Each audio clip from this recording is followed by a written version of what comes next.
Imaginez être piégé au fond d'une mer de sang en sachant qu'il y a quelque chose d'énorme là-dessous qui vous observe. Godzilla n'est pas le seul monstre à régner sur l'océan. Il y en a d'autres dans le cinéma et les médias qui présentent des visions terrifiantes de ce qui pourrait se cacher sous les profondeurs. Certains réveillent même nos peurs les plus primaires. Eh bien, un nouveau film est sorti pour nous rappeler à quel point l'océan peut être terrifiant, et il s'agit de Iron Lung. Réalisé par nul autre que le youtubeur Markiplier, il explore la culpabilité, la honte et plonge dans les menaces de l'horreur cosmique. Mais pourquoi est-ce si terrifiant? Nous allons explorer tout cela dans la vidéo d'aujourd'hui. Mais au centre de cette histoire se trouve un monstre horrible, une créature qui traque, chasse et tourmente le personnage principal du film. Mais ce qu'il est réellement et ce dont il est capable sont d'origine existentielle. C'est une histoire qui pourrait vous donner envie de laisser la lumière allumée en découvrant notre SM13. Mais si vous êtes nouveau ici, assurez-vous de vous abonner et d'écraser le bouton de notification à 64% si vous n'êtes pas encore abonné. Nous essayons de combler cet écart, alors faites-le et aidez-nous dès maintenant. Sachez que le jeu contiendra quelques spoilers du film Iron Lung, donc si vous avez hâte de le voir, regardez-le d'abord puis revenez ici. Mais pour l'instant, regardons de plus près l'horrible monstre qui torture les pauvres âmes perdues sous la lune de sang d'AT5, et comment cela va bien plus loin que vous ne l'auriez imaginé. Avant de parler du monstre lui-même, laissez-moi vous expliquer ce qu'est exactement Iron Lung, et pourquoi son concept est à la fois si terrifiant et unique. Il y a des décennies, toutes les étoiles et planètes habitables connues ont disparu soudainement, emportant tous leurs habitants. Ce qui restait, c'était un cosmos creux composé d'astéroïdes dérivants et de lunes mortes, les seuls humains survivants étant ceux qui se trouvaient hors du monde à ce moment-là. Depuis lors, la civilisation se décompose lentement, maintenue tant bien que mal par des stations défaillantes, des vaisseaux vides, et l'espoir que quelque chose, quelque part, ait été oublié. Cet espoir mène à une lune stérile cachant quelque chose d'inhabituel, un vaste océan de sang, du sang humain, profondément enfoui sous sa surface. Les scanners détectent d'énormes anomalies enfouies dans une tranchée. Personne ne comprend vraiment. Et quoi que ce soit qui les ait créées est toujours là-dessous, sans aucune autre option.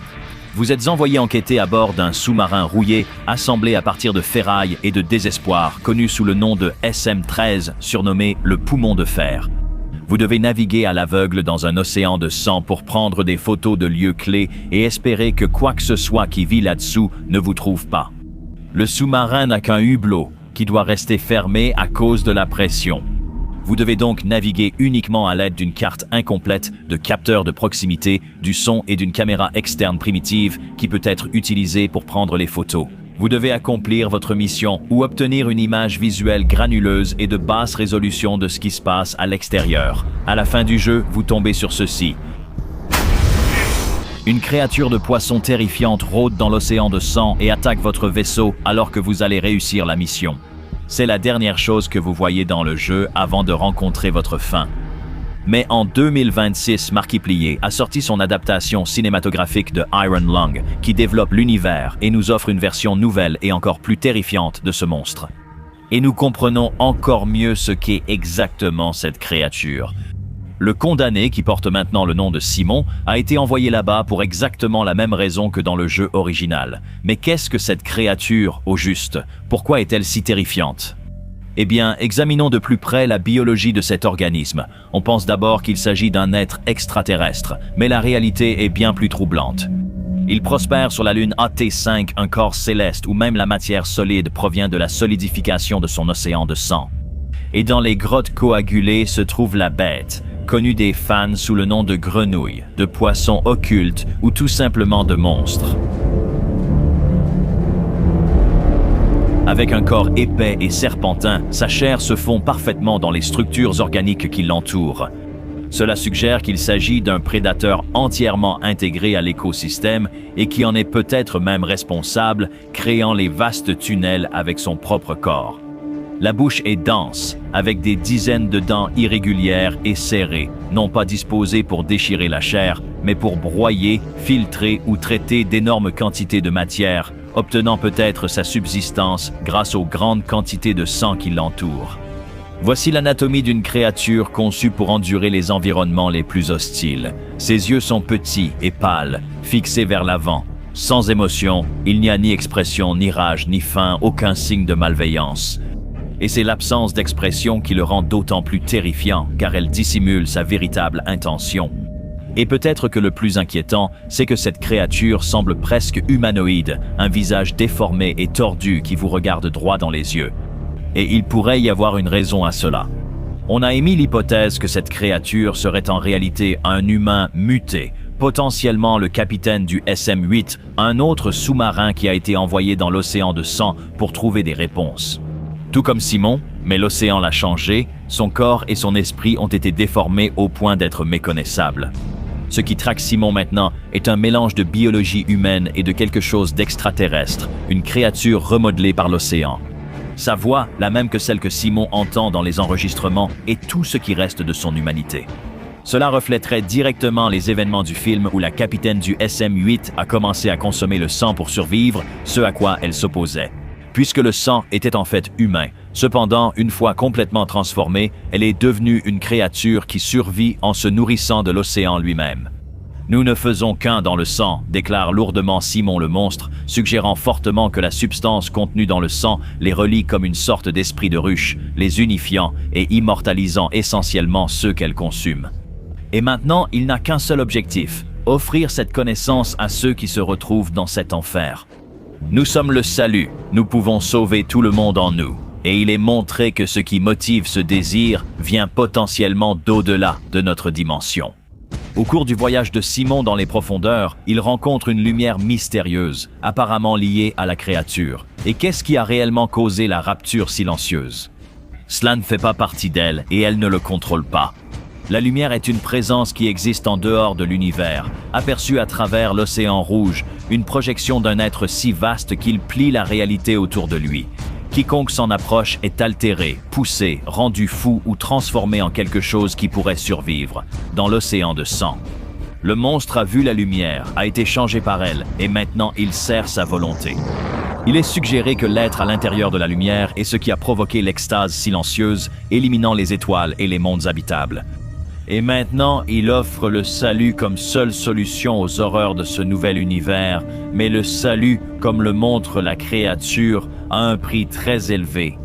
Lorsque Simon la rencontre à nouveau, elle l'attire vers la lumière, presque de façon compulsive.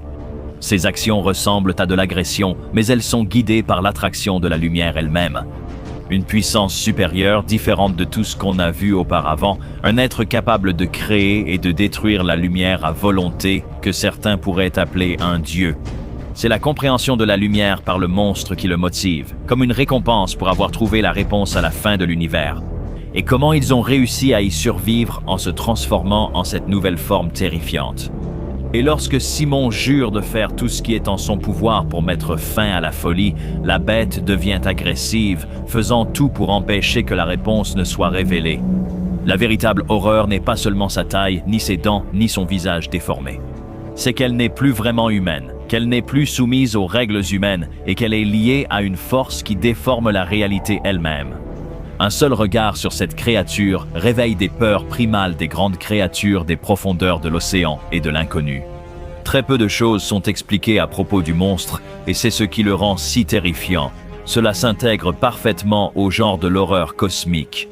L'horreur cosmique ne concerne pas des monstres qui veulent vous dévorer sans réfléchir. Il s'agit de forces si vastes, tellement au-delà de la compréhension humaine, que l'esprit humain ne peut pas les appréhender complètement. Être à proximité rend les humains fragiles, comme la lumière elle-même. Cela change la perception, rend les gens fous et les transforme en quelque chose qui peut survivre dans l'océan de sang. Le monstre a survécu à son évolution, devenant une créature qui n'est plus humaine, mais qui conserve encore des traces de l'esprit qu'il avait autrefois. La peur vient du fait de réaliser que l'univers ne tourne pas autour de l'humanité. Il existe des forces vastes et indifférentes qui peuvent nous écraser, nous remodeler ou nous ignorer complètement. Ce ne sont pas la taille, les dents ou les griffes qui le rendent terrifiant. L'horreur vient du fait de savoir qu'il existe quelque chose au-delà de notre compréhension et que notre survie, même notre réalité, lui sont insignifiantes. La lumière pense et donc nous sommes l'inverse de « je pense, donc je suis ». Une citation philosophique de René Descartes qui, en termes simples, implique que l'humanité n'existe pas parce que nous observons l'univers. Nous existons parce que quelque chose d'autre nous observe. Iron Lung capture parfaitement cette angoisse. L'océan, le monstre et la lumière nous rappellent que l'univers recèle des vérités trop vastes et trop étrangères pour que les humains puissent les comprendre pleinement.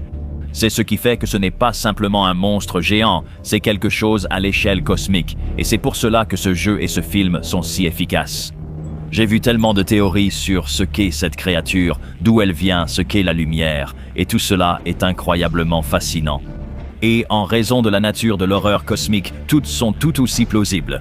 Au final, le monstre a été vaincu par l'implosion du sous-marin lorsque Simon a dépressurisé celui-ci en ouvrant la trappe, provoquant ainsi une implosion depuis l'intérieur de sa bouche, le brisant en morceaux. Cependant, la réalité de Iron Lung est que cette entité vit toujours au-delà de la lumière. Et d'autres de ces monstres pourraient réapparaître s'ils n'existent pas déjà dans les océans de sang sombre de AT5. Mais qui sait, peut-être que nous aurons des réponses s'ils décident de faire une suite un jour. Mais la beauté du film et du jeu, c'est que les questions sont souvent bien plus fascinantes que des réponses toutes faites. Après être entré dans Iron Lung, presque à l'aveugle, ne connaissant que quelques détails vagues sur le jeu, j'ai été agréablement surpris. Je ne m'attendais pas à une véritable horreur cosmique existentielle, donc je suis reparti extrêmement satisfait. Le design du monstre était génial, avec de nombreuses couches qui en font bien plus qu'un simple film de monstre. Je vous recommande vraiment d'y jeter un œil si ce n'est pas déjà fait. Je lui ai donné une note de 8 sur 10. Eh bien, j'espère que vous avez apprécié notre plongée dans la bête de Iron Lung. Et si vous souhaitez que nous explorions d'autres jeux ou films, faites-le nous savoir dans la section des commentaires ci-dessous. Un grand merci à Bumblebee pour m'avoir aidé avec le lore, alors allez lui donner un suivi, n'oubliez pas de vous abonner et d'activer la cloche de notification. Pour devenir un habitant de Dangerville aujourd'hui, j'étais Alistair et on se retrouve dans la prochaine vidéo, chers habitants.